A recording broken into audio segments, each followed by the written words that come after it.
నియోజకవర్గంలో జరుపుతున్న నరమేధం, 14 క్రిమినల్ కేసులు ఉన్నటువంటి నరహంతకుడు, భూకబ్జాదారుడు, దౌర్జన్యపరుడు, పేద ప్రజల్ని పీల్చి పిప్పి చేసినటువంటి ఈ నటోరస్ క్రిమినల్ పిన్నెల్లి రామకృష్ణారెడ్డి అనే వ్యక్తి జగన్మోహన్ రెడ్డికి సౌమ్యుడు, మంచి వ్యక్తిగా కనిపించడం, బహుశా 30 కేసులున్న జగన్మోహన్ రెడ్డి 14 కేసులున్న పిన్నెల్లి రామకృష్ణారెడ్డి మంచి వ్యక్తిగా కనిపించుండొచ్చు. 30 కేసులు లేవు కాబట్టి. జగన్మోహన్ రెడ్డి గారు ఈరోజు ప్రజాస్వామ్యం గురించి, కక్ష సాధింపుల గురించి మాట్లాడుతూ ఉంటే చాలా హాస్యాస్పదంగా ఉంది. నిజంగా చంద్రబాబు గారిది కక్ష సాధింపు చర్యలైతే పిన్నెల్లి రామకృష్ణారెడ్డి లాంటి నరరూప రాక్షసుణ్ణి మాచర్ల పట్టణంలో పోలీసులు నడి బజారు మీద బట్టలూడదీసి కొట్టి ఊరేగిస్తూ అరెస్ట్ చేయాలి.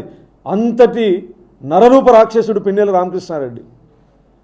దేశం మొత్తం చూస్తుండగా రాష్ట్ర ఎలక్షన్ కమిషన్ కేసు నమోదు చేసి ఈవీఎంని పగలగొట్టిన అప్రజాస్వామ్యవాది, రాజ్యాంగం మీద ఏమాత్రం గౌరవం లేనటువంటి వ్యక్తి ఈవీఎంను పగలగొడితే రాష్ట్ర ఎలక్షన్ కమిషన్, కేంద్ర ఎలక్షన్ కమిషన్, హైకోర్టు, సుప్రీంకోర్టు వీడు వెధవా అని మాట్లాడుతూ ఉంటే అక్రమంగా పిన్నెల్లి రామకృష్ణారెడ్డిని అరెస్ట్ చేశాడని చెప్పి జగన్మోహన్ రెడ్డి పులివెందుల ఎమ్మెల్యే గారు మాట్లాడడం, ఇది ఏ రకంగా చూడాలి? ఈరోజు జగన్మోహన్ రెడ్డికి ప్రజాస్వామ్యం గుర్తుకొచ్చింది, రాజ్యాంగం గుర్తుకొచ్చింది, రేపో మాపో అంబేద్కర్ గారిని కూడా గుర్తు చేస్తాం.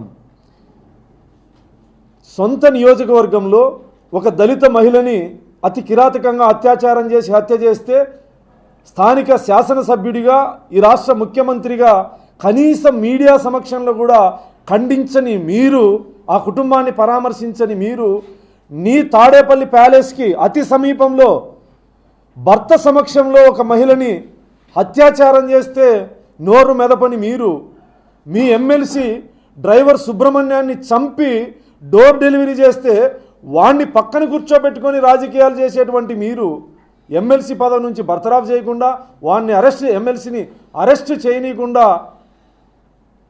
ఉన్నటువంటి మీరు ఈరోజు రాజ్యాంగం గురించి, ప్రజాస్వామ్యం గురించి మాట్లాడుతూ ఉన్నారంటే అసలు ఏ రకంగా మేము దీన్ని వ్యక్తపరచాలో కూడా అర్థం కానటువంటి పరిస్థితి.